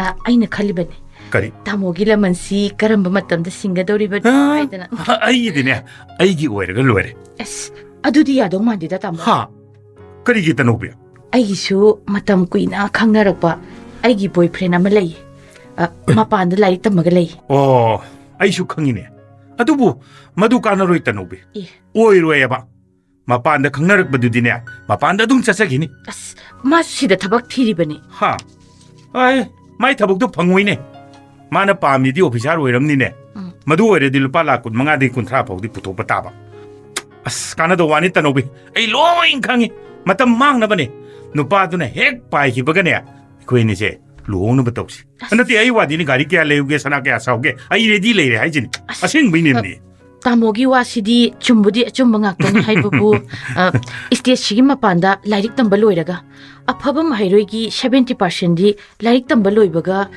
ꯍꯧꯖꯤꯛ ꯑꯩꯈꯣꯏꯒꯤ ꯏꯁꯇꯦꯠ ꯑꯁꯤꯗ ꯑꯃꯨꯛ ꯍꯜꯂꯛꯇꯨꯅ ꯊꯕꯛ ꯊꯤꯔꯗ꯭ꯔꯦ ꯍꯥꯏꯖꯔꯤꯕ ꯃꯤꯔꯩꯄꯥꯛꯇ ꯃꯄꯥꯟꯗ ꯑꯗꯨꯝ ꯆꯠꯈ꯭ꯔꯦꯗꯅ ꯑꯩ ꯂꯣꯏꯅ ꯈꯪꯉꯦꯅꯦ ꯇꯅꯧꯕꯤ ꯅꯪ ꯕꯣꯏ ꯐ꯭ꯔꯦꯟꯗꯨ ꯑꯣꯏꯔꯣꯏꯕ ꯑꯩ ꯑꯣꯏꯅ ꯈꯜꯂꯣꯕ ꯀꯅꯥꯅꯣ ꯂꯥꯛꯏꯁꯤꯕꯣ ꯏꯅꯥꯎ ꯆꯪꯂꯛꯑꯣ ꯂꯥꯛꯑꯣ ꯑꯩꯈꯣꯏꯒꯤ ꯇꯥꯃꯣ ꯑꯃꯁꯨ ꯂꯩꯌꯦ ꯇꯥꯃꯣ ꯇꯥꯃꯣꯒꯤ ꯃꯤꯡꯁꯦ ꯂꯩꯔꯦꯟ ꯀꯧꯋꯦ ꯍꯣꯏ ꯁ꯭ꯄꯦꯁꯤꯌꯦꯜ ꯀꯣꯟꯇ꯭ꯔꯦꯛꯇꯔꯅꯤ ꯑꯗꯨꯒ ꯃꯥꯅ ꯑꯩꯒꯤ ꯃꯔꯨꯞꯅꯤ ꯇꯥꯃꯣ ꯏꯅꯥꯎ ꯀꯧꯋꯦ ꯏꯅꯥꯎ MCAꯅꯤ ꯕꯦꯡꯒ꯭ꯂꯣꯔꯗ ꯑꯩꯒ ꯇꯝꯃꯤꯟꯅꯔꯛꯄ ꯑꯣꯍꯣ ꯈꯨꯠꯁꯣꯛꯀꯦ ꯇꯥꯃꯣ ꯑꯩ ꯍꯜꯂꯝꯒꯅꯤ ꯏꯅꯥꯎꯅ ꯑꯩꯕꯨ ꯈꯪꯉꯔꯣꯏ ꯇꯅꯧꯕꯤꯒꯥꯁꯤ ꯃꯣꯏ ꯄꯥꯕꯨꯡꯅ ꯍꯥꯏꯕꯗꯒꯤ ꯃꯟꯇ꯭ꯔꯤꯗ ꯑꯩꯅ ꯍꯥꯏꯅꯔ ꯊꯕꯛ ꯍꯥꯞꯄꯤꯕꯅꯤꯅꯦ ꯑꯩꯁꯨ ꯁ꯭ꯄꯦꯁꯤꯌꯦꯜ ꯀꯟꯇ꯭ꯔꯦꯛꯇꯔꯅꯤ ꯑꯗꯨ ꯀꯨꯏꯔꯔꯣꯏ ꯑꯩ ꯚꯣꯠ ꯂꯦꯞꯄꯅꯤ ꯑꯩꯈꯣꯏ ꯀꯦꯟꯗ꯭ꯔꯒꯤ ꯃꯟꯇ꯭ꯔꯤꯁꯦ ꯑꯩꯈꯣꯏꯅ ꯀꯥꯍꯟꯕꯅꯤꯅꯦ ꯃꯟꯇ꯭ꯔꯤꯁꯨ ꯑꯩꯈꯣꯏꯅ ꯑꯣꯏꯍꯟꯕꯅꯤ ꯑꯩ ꯂꯦꯞꯄꯗꯤ ꯃꯥ ꯀꯦꯜꯂꯦ ꯇꯥꯃꯣꯁꯤ ꯑꯩꯈꯣꯏ ꯏꯃꯨꯡꯒꯤ ꯃꯇꯦꯡ ꯌꯥꯝꯅ ꯄꯥꯡꯕ ꯄꯥꯕꯨꯡꯒ ꯅꯨꯡꯁꯤꯅꯅ ꯇꯤꯟꯅꯕ ꯃꯤꯅꯦ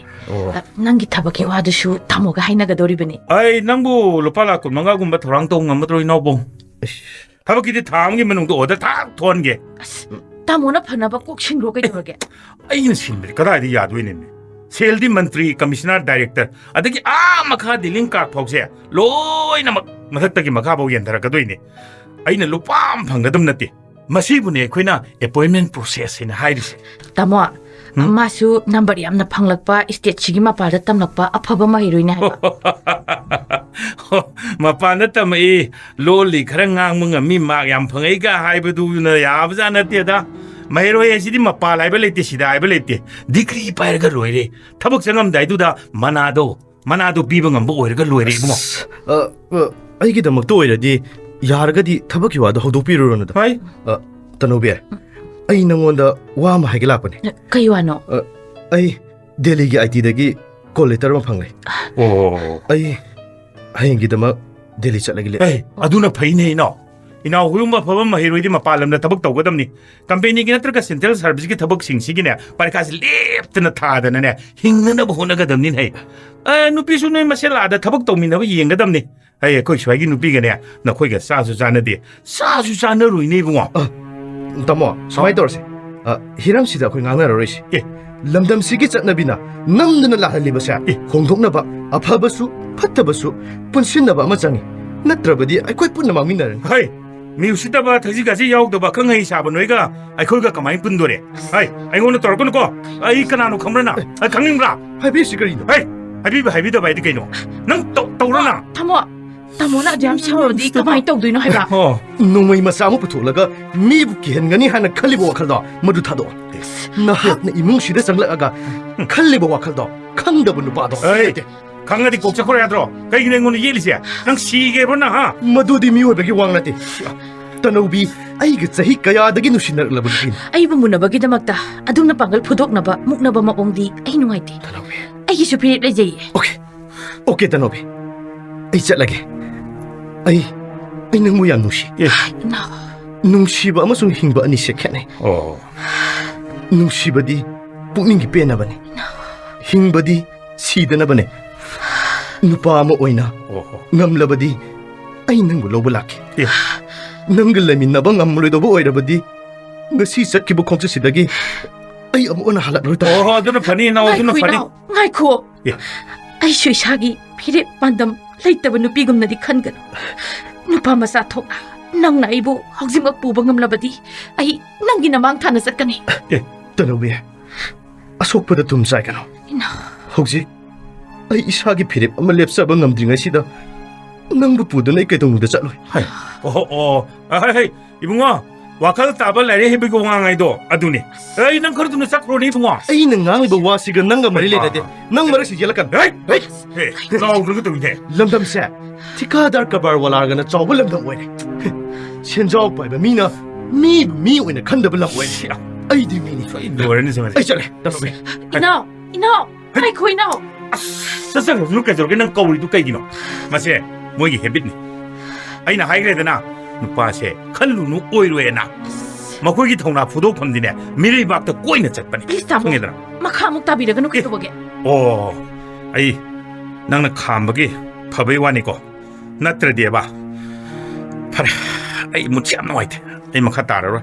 아도 아이 농당와랑 락게. 간데 nangi apa magari im leirusi. Nuai no pisto kato. Aduga ne kui deni ibani ne luhung thosi. ye Ai wasu sida loire. Ai chale ke ko. Ai chale ai sine. Ai lakani ko. tamo Adi no mando. Tholang kap thoge masi. tamo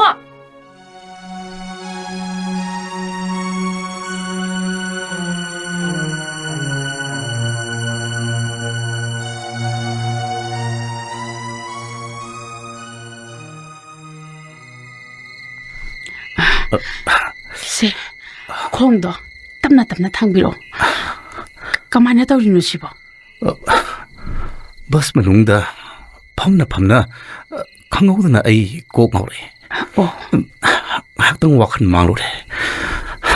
Nang naibu nangi plate asida pusin birapa. Ayam nuaire.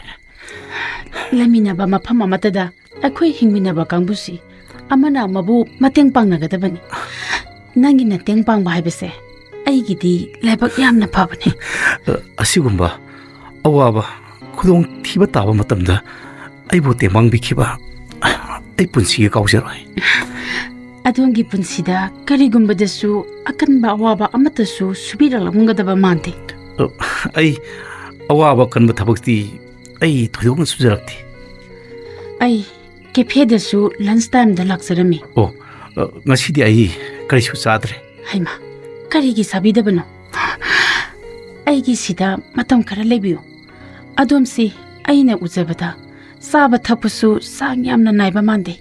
Aikhoina tawriba masigumba company gi thabak subasidi saba thakpa sang yamna naidaba yade. Thabak phajana sugani, phajana chagani, phajana setkani. Nangna care lobirabadi aigi haksangse yam nungagadaba male. Adubu nangi plate sida aina hek lasinbadi aguba kanagumana lana lawkhrabadi aibudi nupani na phai nangi ijat chokane habanida. Migidamakta khanbiba yam haiko. Hoji aikhoi animak mai tamliba mairoi amatta nate. Nong hek nganbaga yahubaga breakfast saraga thabak thokibadana numidang pung 10 da mafam sida yorokadababu kanana kari ngangnagadoribino. Aikhoi animak company amata da thabak tongminaribisidi. Ai ngaklarga dum hanjakhigeda. Yaroi hankiba sungya yaroi. Ngasidi aigi sida legedabane. Nangna leningdrabasu aina namdona thamgani.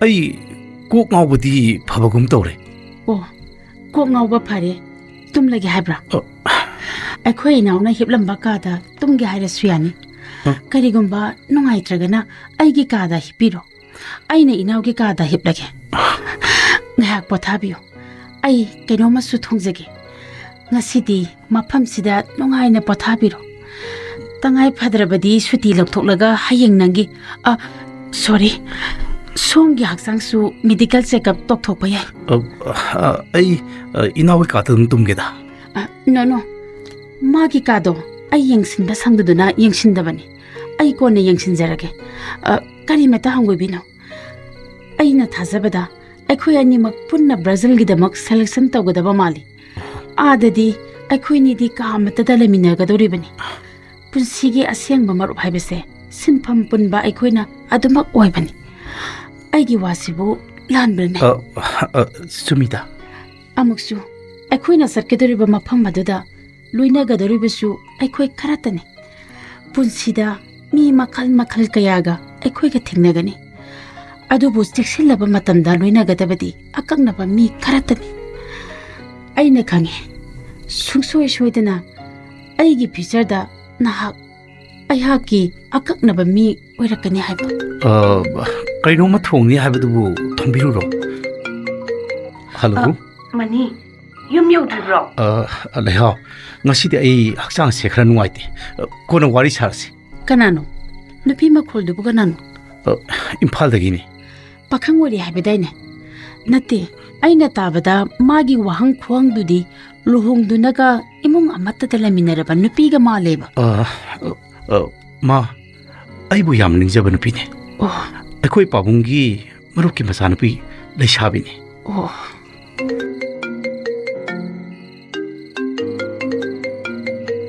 Hello money ꯍꯛꯆꯥꯡ ꯉꯝꯗꯦ ꯍꯥꯏꯕꯕꯨ ꯀꯔꯤ ꯑꯣꯏꯅꯅꯣ ꯍꯥꯏꯕ ꯂꯩꯍꯥꯎ ꯋꯥꯔꯤ ꯍꯌꯦꯡ ꯁꯥꯔꯁꯦ ꯍꯧꯖꯤꯛꯇꯤ ꯑꯩ ꯀꯩꯁꯨ ꯇꯧꯗ꯭ꯔꯦ ꯑꯩ ꯉꯥꯏꯍꯥꯛꯇ ꯄꯣꯊꯥꯒꯦ ꯄꯥꯈꯠꯇꯅ ꯍꯪꯖꯔꯤꯕꯗꯨ ꯑꯁꯦꯡꯕ ꯍꯥꯏꯕꯤꯕ ꯌꯥꯗꯕ꯭ꯔꯥ ꯑꯩꯒꯤ ꯏꯅꯥꯛꯇ ꯂꯩ ꯉꯁꯤ ꯑꯩꯒꯤꯗ ꯑꯍꯤꯡ ꯂꯩꯔꯅꯤ ꯍꯥꯏꯕꯗꯨ ꯍꯥꯏꯕꯤꯕ ꯌꯥꯗꯕ꯭ꯔꯣ ꯑꯆꯨꯝꯕ ꯉꯥꯡꯕ ꯀꯤꯕꯤꯕ꯭ꯔꯥ ꯀꯔꯝꯕ ꯅꯨꯄꯤꯅꯣ ꯃꯥ ꯑꯩꯕꯨ ꯅꯨꯡꯁꯤꯖꯕ ꯅꯨꯄꯤꯅꯤ ꯃꯍꯥꯛꯄꯨ ꯁꯤꯗ ꯄꯨꯕꯤꯔꯛꯄ ꯌꯥꯗꯕ꯭ꯔꯣ ꯃꯥ ꯏꯝꯐꯥꯜꯗꯒꯤ ꯃꯐꯝ ꯑꯇꯩ ꯑꯃꯠꯇꯗ ꯆꯠꯁꯤ ꯍꯥꯏꯕꯗ ꯌꯥꯔꯔꯣꯏꯗꯕ ꯅꯨꯄꯤꯅꯤ ꯊꯥꯏꯅꯒꯤ ꯃꯩꯇꯩ ꯀꯕꯤꯒꯤ ꯂꯩꯕꯥꯛ ꯑꯁꯤꯗ ꯄꯣꯛꯆꯒꯦ ꯂꯩꯕꯥꯛ ꯑꯁꯤꯗ ꯁꯤꯖꯒꯦ ꯍꯥꯏꯕ ꯊꯧꯅꯥꯗꯨ ꯂꯩꯖꯕ ꯅꯨꯄꯤꯅꯤ ꯑꯗꯨꯗꯤ ꯃꯅꯤꯄꯨꯔꯗ ꯅꯍꯥꯛꯀꯤ ꯄꯨꯟꯁꯤꯒꯤ ꯍꯤꯡꯐꯝ ꯊꯕꯛ ꯁꯨꯝꯐꯝ ꯅꯨꯡꯐꯝ ꯑꯣꯏꯒꯦ ꯈꯜꯂꯤꯕ꯭ꯔꯥ ꯃꯥꯏꯀꯣꯏ ꯑꯩ ꯕ꯭ꯔꯥꯖꯤꯜꯗ ꯆꯠꯀꯗꯧꯔꯤꯕ ꯑꯁꯤꯗꯒꯤ ꯍꯦꯟꯅ ꯐꯕ ꯑꯇꯣꯞꯄ ꯀꯟꯇ꯭ꯔꯤꯗ ꯊꯕꯛ ꯐꯪꯂꯕꯁꯨ ꯑꯩ ꯃꯐꯝꯗꯨꯗ ꯂꯩꯔꯨꯒꯅꯤ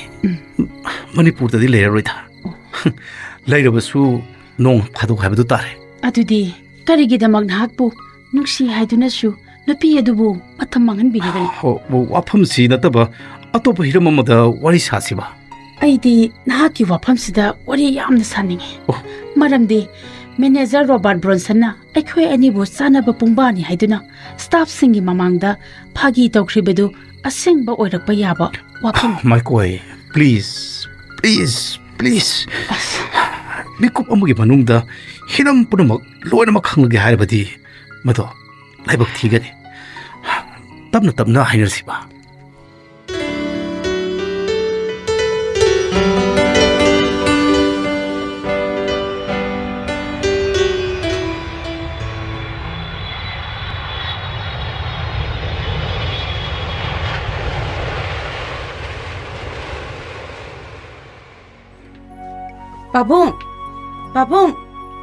ꯄꯥꯕꯨꯡꯁꯨ ꯂꯩꯕ ꯎꯗꯦ ꯀꯔꯤ ꯇꯧꯔꯕ ꯖꯥꯠꯅꯣ ꯍꯧꯖꯤꯛ ꯐꯥꯎꯕ ꯂꯥꯛꯇ꯭ꯔꯤꯁꯤꯕꯣ ꯑꯩꯗꯤ ꯃꯥ ꯂꯥꯛꯀꯗꯕ ꯅꯨꯃꯤꯠꯁꯦ ꯂꯥꯛꯅꯤꯡꯗꯕꯅꯤ ꯑꯩꯈꯣꯏ ꯄꯥꯖꯤꯁꯤꯅꯕ ꯉꯁꯥꯏ ꯑꯌꯨꯛꯇꯒꯤ ꯉꯥꯕꯨ ꯂꯩꯕꯋꯣ ꯀꯔꯤꯌꯣ ꯏꯔꯥꯡ ꯂꯥꯡꯕꯗꯨꯗ ꯁꯨꯝ ꯂꯥꯛꯄꯅꯤ ꯍꯩꯐꯝ ꯈꯪꯗꯅ ꯄꯨꯛꯅꯤꯡꯁꯤꯁꯨ ꯀꯩꯅꯣ ꯈꯪꯗꯕ ꯃꯄꯥꯟ ꯂꯩꯕꯥꯛꯇ ꯃꯥꯒꯤ ꯃꯇꯨꯡ ꯏꯟꯗꯨꯅ ꯆꯠꯂꯣꯏ ꯍꯥꯏꯕ ꯑꯩꯒꯤ ꯐꯤꯔꯦꯞ ꯑꯗꯨꯅ ꯃꯥꯅ ꯑꯩꯉꯣꯟꯗꯒꯤ ꯇꯁꯦꯡꯅ ꯂꯥꯞꯊꯣꯛꯅꯤꯡꯉꯕ ꯖꯥꯠꯂꯥ ꯍꯩꯃꯥ ꯏꯆꯦ ꯂꯩꯍꯥꯎ ꯏꯆꯦ ꯇꯅꯧꯕꯤ ꯏꯆꯦ ꯂꯥꯛꯑꯝꯃꯤꯔꯣ ꯇꯥꯃꯣ ꯃꯅꯤꯗꯤ ꯌꯧꯔꯛꯑꯕ꯭ꯔꯣ ꯃꯥꯁꯨ ꯌꯧꯔꯛꯇ꯭ꯔꯤꯌꯦ ꯐ꯭ꯂꯥꯏꯠ ꯇꯥꯏꯃꯤꯡꯁꯤ ꯈꯔ ꯊꯦꯡꯈ꯭ꯔꯖꯥꯠꯂꯅꯦ ꯑꯩꯁꯨ ꯇꯥꯃꯣ ꯂꯥꯛꯂꯕꯗꯤ ꯑꯃꯨꯛꯇ ꯎꯅꯒꯦꯅ ꯂꯥꯛꯄꯅꯦ ꯑꯩꯒꯤ ꯗꯣꯀꯨꯃꯦꯟ ꯈꯔ ꯑꯩꯒꯤ ꯃꯔꯨꯞ ꯑꯃꯗꯒꯤ ꯇꯥꯃꯣꯅ ꯊꯣꯔꯛꯄꯗ ꯀꯂꯦꯛꯁꯟ ꯇꯧꯕꯤꯔꯛꯑꯣꯅ ꯍꯥꯏꯖꯈꯤꯕ ꯑꯦꯅꯤꯋꯦ ꯏꯆꯦ ꯂꯩꯍꯥꯎꯗꯤ ꯅꯨꯡꯉꯥꯏꯔꯤꯀꯣ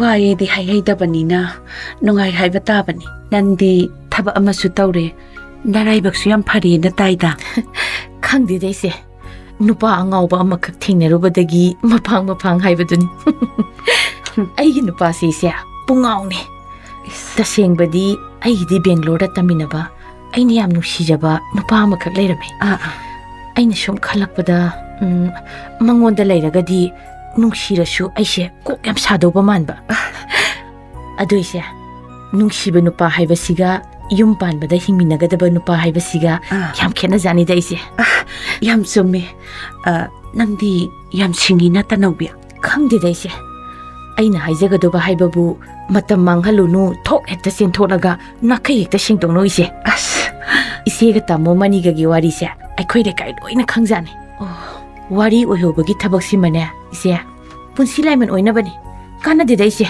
ꯌꯥꯝ ꯆꯨꯝꯃꯦ ꯑꯗꯨ ꯏꯆꯦ ꯇꯥꯃꯣꯗꯨ ꯑꯩꯅ ꯆꯤꯡꯅꯕ ꯑꯃꯗꯤ ꯂꯩꯀꯣ ꯅꯪꯅ ꯀꯔꯤ ꯆꯤꯡꯅꯔꯤꯕ ꯑꯩꯒꯤ ꯊꯥꯖꯕꯒꯤ ꯋꯥꯡꯃꯗ ꯃꯥꯅ ꯈꯣꯡꯐꯝ ꯑꯃꯠꯇꯁꯨ ꯆꯠꯂꯝꯒꯅꯤ ꯍꯥꯏꯕꯁꯦ ꯑꯩ ꯊꯥꯖꯗꯦ ꯇꯅꯧꯕꯤ ꯏꯆꯦ ꯂꯩꯍꯥꯎ ꯃꯇꯝ ꯄꯨꯝꯅꯃꯛꯇ ꯎꯔꯤꯅ ꯃꯅꯥꯛ ꯅꯛꯄ ꯎꯄꯥꯜꯗ ꯌꯦꯠꯂꯤ ꯍꯥꯏꯕꯗꯣ ꯑꯩꯈꯣꯏ ꯅꯨꯄꯤꯁꯤ ꯂꯥꯏꯔꯤꯛ ꯐꯅ ꯍꯩꯔꯕꯁꯨ ꯋꯥꯈꯜ ꯐꯅ ꯂꯩꯔꯕꯁꯨ ꯆꯠꯅꯕꯤ ꯑꯣꯏꯅ ꯀꯨꯃꯣꯟ ꯀꯌꯥꯗꯒꯤ ꯑꯣꯏꯔꯛꯄꯅ ꯍꯧꯖꯤꯛꯁꯨ ꯑꯩꯈꯣꯏꯁꯦ ꯎꯔꯤ ꯑꯗꯨꯝ ꯑꯣꯏꯗꯨꯅ ꯂꯩꯕ ꯑꯗꯨ ꯏꯆꯦ ꯍꯥꯏꯌꯨ ꯐꯅ ꯌꯥꯝꯅ ꯋꯥꯈꯜ ꯂꯩꯔꯕꯁꯨ ꯂꯥꯏꯔꯤꯛ ꯍꯩꯔꯕꯁꯨ ꯅꯨꯄꯥꯁꯦ ꯃꯤꯅꯤ ꯃꯤꯁꯤꯗꯤ ꯁꯥꯅꯤꯁꯦ ꯁꯥ ꯍꯥꯏꯕꯁꯤꯗꯤ ꯐꯥꯖꯤꯟꯗ꯭ꯔꯕꯗꯤ ꯅꯥꯟꯊꯣꯛꯇꯨꯅ ꯍꯦꯛꯇꯃꯛ ꯆꯦꯟꯈꯤꯕꯅꯤꯀꯣ ꯏꯆꯦ ꯑꯩꯉꯣꯟꯗꯗꯤ ꯁꯥꯗꯥꯟꯕꯒꯤ ꯋꯥꯈꯜꯗꯤ ꯂꯩꯇꯦ ꯇꯅꯧꯕꯤ ꯇꯥꯔꯦ ꯂꯥꯛꯑꯒꯦ ꯑꯩꯗꯤ ꯏꯆꯦꯕꯨ ꯁꯨꯝ ꯅꯨꯡꯁꯤꯗꯅ ꯍꯥꯏꯕꯅꯤꯀꯣ ꯏꯆꯦ ꯌꯥꯏꯌꯦ ꯋꯥꯔꯧ ꯌꯥꯗꯦꯀꯣ ꯏꯆꯦ ꯋꯥꯔꯧꯗꯦꯗ ꯑꯩꯒꯤ ꯅꯨꯄꯥꯁꯦ ꯃꯤꯀꯨꯞ ꯑꯃꯠꯇ ꯑꯩꯕꯨ ꯊꯥꯗꯣꯛꯑꯣ ꯍꯥꯏꯕ ꯍꯦꯛꯇ ꯌꯥꯗꯕ ꯏꯆꯦ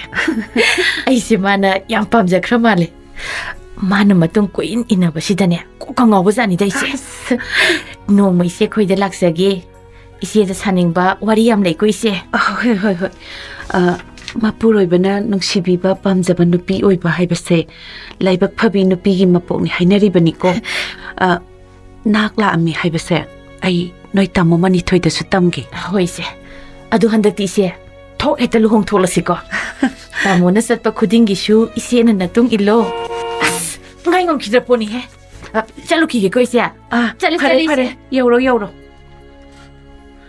ꯑꯩꯕꯨ ꯍꯟꯗꯛꯇꯤ ꯃꯥꯒꯤ ꯃꯇꯨꯡ ꯏꯟꯈ꯭ꯔꯁꯤꯔ ꯈꯪꯗꯦ Leihao. Mani, nang laabro. Mana kana? Ma, ꯑꯩꯈꯣꯏꯒ ꯏꯟꯐꯣꯇꯦꯛꯇ ꯄꯨꯟꯅ ꯊꯕꯛ ꯇꯧꯃꯤꯟꯅꯕꯅꯦ. ꯁꯤꯡꯖꯃꯩꯗꯒꯤꯅꯤ. ꯃꯥꯏꯀꯣꯏ ꯀꯧꯏ. ꯑꯩꯈꯣꯏ ꯑꯅꯤ ꯕ꯭ꯔꯥꯖꯤꯜꯗ ꯃꯐꯝ ꯑꯃꯠꯇꯗ ꯊꯕꯛ ꯈꯟꯃꯤꯟꯅꯔꯦ. ꯑꯩ ꯃꯥꯒ ꯕ꯭ꯔꯥꯖꯤꯜꯗ ꯄꯨꯟꯅ ꯆꯠꯃꯤꯟꯅꯈ꯭ꯔꯅꯤ ꯂꯩꯍꯥꯎ. ꯀꯔꯤ ꯍꯥꯏꯕ? Leihao. Nang aibu warukunu Leihao. Aina mapa leibakta punsi hinglage khallabanina. Aigi lemhoriba punsi ki sarukse. Ai Maikoi ga lunana hingminaraga leple. Mani. Aina lankiba punamak makpiu ko Leihao. Mani. Natte. Adugumba wai haibigano. Yum masida asumna hainaba yanaba lipunna mana punduna leramgani haiba ai kallude ai bungak biyo ai yum sidagi hojimak sasakrage nate nang adumna khaigano nang kanada sulante Inao aina nangbo Inao khoke Leihao yumse nangini aidi hak lamdan lambadani Mani Inao Maikoi bu luna tawiyo Leihao punsigi thadokbigano ai amuk hana laknaroidaba yumsidagi punsigi oina chatlabani Mani nang aigi nungsi wari thi wari oihurasano Leihao